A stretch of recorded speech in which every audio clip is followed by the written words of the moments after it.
Poucas coisas são tão assustadoras quanto um acidente com um navio de passageiros afundando no meio do oceano.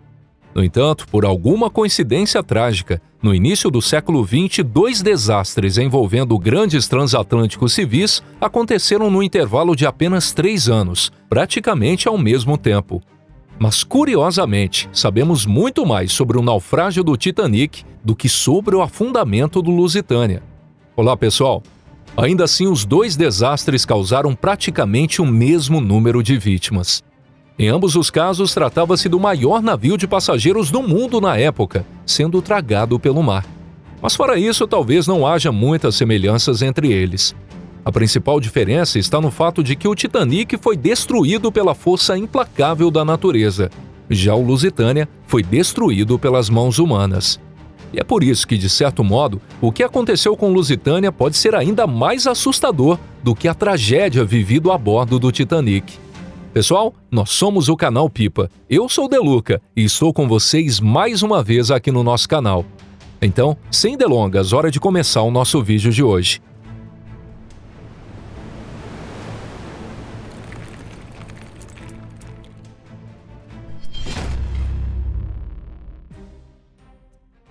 Abertura para a tragédia. A nova tragédia aconteceu quando o mundo ainda chorava as 1.500 vidas perdidas no abraço gelado do Atlântico. Afinal, um dos protagonistas dessa nova tragédia, o capitão do Lusitânia, William Turner, havia sido convocado como testemunha no julgamento que investigava os detalhes do naufrágio do Titanic. Foi o próprio capitão Turner quem criticou o comandante do Titanic, já falecido, por ter navegado acima da velocidade permitida mesmo diante do risco de encontrar icebergs. Turner era um nome respeitado no meio, considerado um dos tripulantes mais experientes da companhia Cunard Line, que operava diversos navios do porte do Titanic. Antes de assumir o comando do Lusitânia, ele havia trilhado um longo caminho, começando como marinheiro aprendiz até chegar ao posto de capitão. Mas se ele soubesse naquele momento que em breve estaria no banco dos réus, talvez tivesse sido mais cuidadoso ao dar sua opinião. Só que prever o futuro é quase sempre impossível. Em 1912, ninguém imaginava que 2 anos depois estouraria o que mais tarde seria chamado de Primeira Guerra Mundial. Na primavera de 1915, com a guerra já em pleno andamento, o transatlântico Lusitânia era considerado um dos maiores navios de passageiros do mundo e também o mais rápido. Graças ao seu sistema de propulsão, que consumia cerca de 1.000 toneladas de carvão por dia, ele conseguia cruzar do Novo Mundo ao Velho, ou seja, dos Estados Unidos para a Europa, em apenas 7 dias. E o melhor, os cerca de 2.000 passageiros, inclusive os da terceira classe, tinham acesso a praticamente todas as instalações a bordo, sendo que os serviços da terceira classe do Lusitânia eram tidos como os melhores entre todos os transatlânticos da época. Os engenheiros e os proprietários do navio não se preocuparam apenas com velocidade e conforto, mas também com segurança. Porém, após o desastre do Titanic, esse aspecto precisou ser completamente revisto. Ao conjunto original de 16 botes salva-vidas foram adicionados mais 32, e o casco do Lusitânia foi reforçado com fundo duplo e 34 compartimentos estanques. Ainda assim, quando os preparativos eram feitos no porto de Nova York para a 202ª travessia do navio, quase ninguém cogitava que algo pudesse dar errado. Mesmo com a embaixada alemã nos Estados Unidos tendo alertado que a Alemanha estava pronta para atacar qualquer navio que navegasse perto das Ilhas Britânicas sob bandeira britânica ou aliada, ninguém parecia dar muita atenção. Só que havia sim razões reais para se preocupar com a segurança de navios como o Lusitânia. Na verdade, tanto o Lusitânia quanto o Mauritânia haviam sido construídos com recursos da Marinha Real Britânica e, por contrato com a Cunard Line, o almirantado britânico tinha o direito de requisitar os navios para uso militar. No caso do Mauritânia, esse direito foi exercido e o navio acabou sendo convertido em cruzador auxiliar assim que a guerra começou. O único motivo pelo qual o Lusitânia não teve o mesmo destino foi que a Marinha considerou seu uso militar caro demais.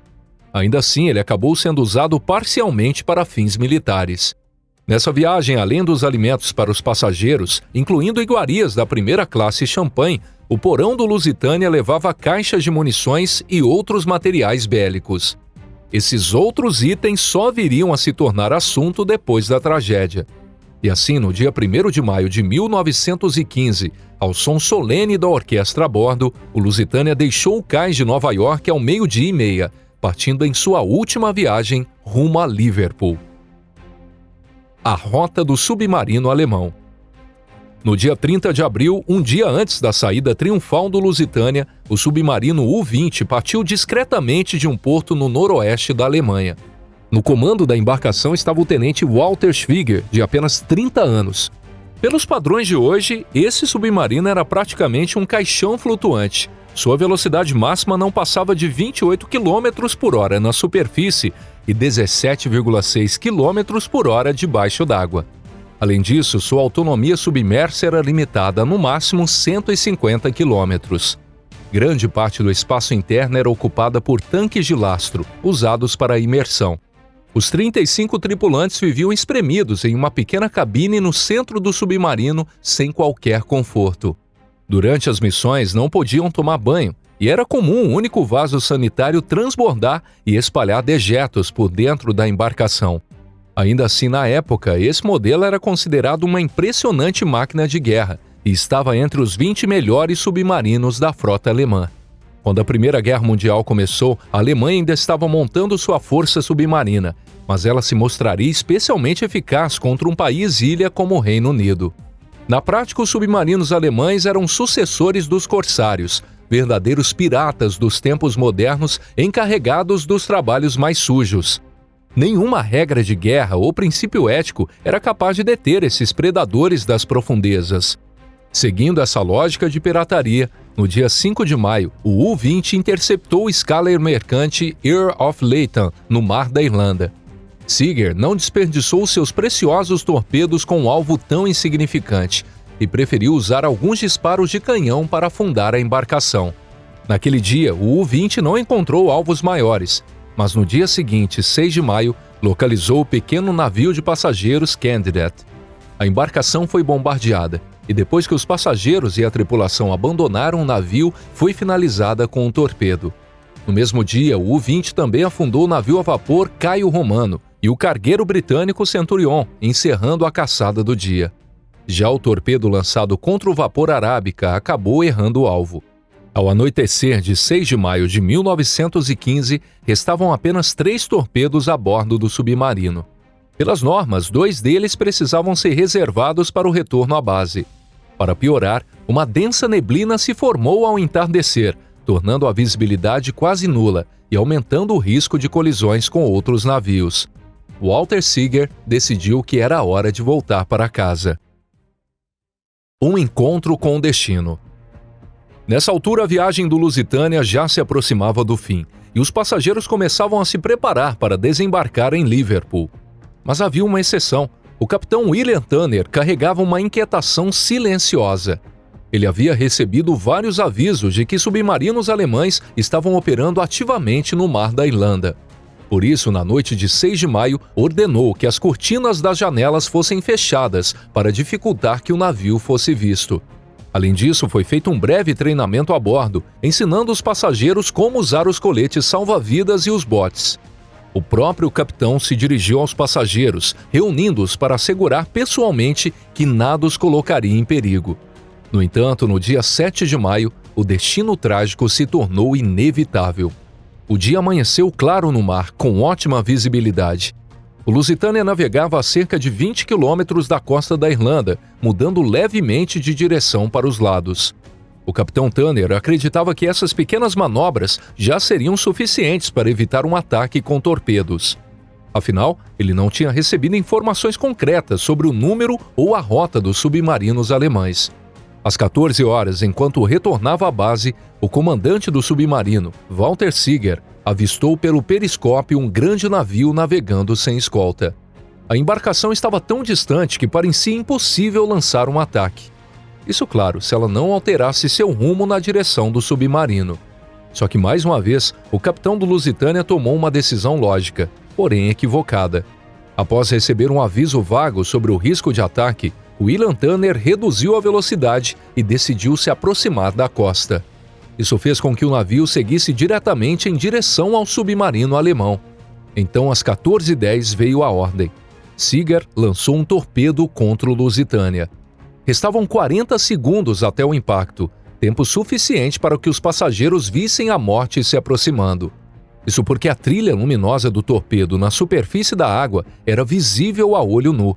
A explosão que se seguiu destruiu o lado direito do navio, despedaçando os botes ali localizados e abrindo um buraco imenso logo abaixo da linha d'água, grande o bastante para caber uma locomotiva.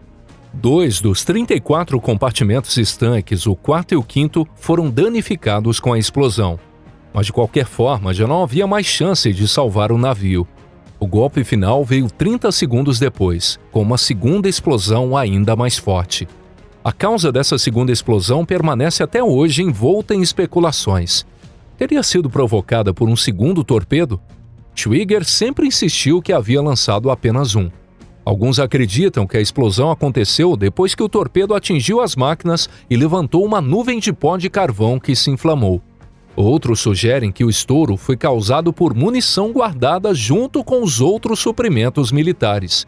Essa última hipótese parece ser a mais plausível, embora a Marinha Britânica negue categoricamente.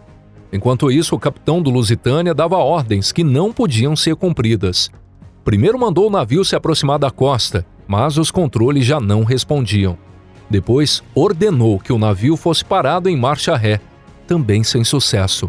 Totalmente fora de controle, o Lusitânia continuou avançando apenas pela inércia. Por fim, o capitão deu a ordem para abandonar o navio. Mas não havia como realizar esse procedimento de forma organizada. O navio estava inclinado e de um lado os botes estavam esmagados contra o casco, enquanto do outro estavam longe demais da borda. No fim, dos 48 botes disponíveis, apenas 6 foram lançados ao mar, todos do lado de estibordo. Alguns passageiros usavam coletes salva-vidas, outros não, mas a maioria já se encontrava na água, agarrada aos destroços do navio como última esperança.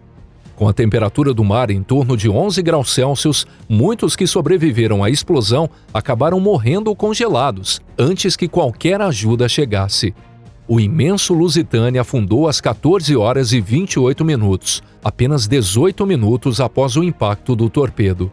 Quando a proa já havia tocado o fundo do mar, a popa ainda se erguia acima da superfície.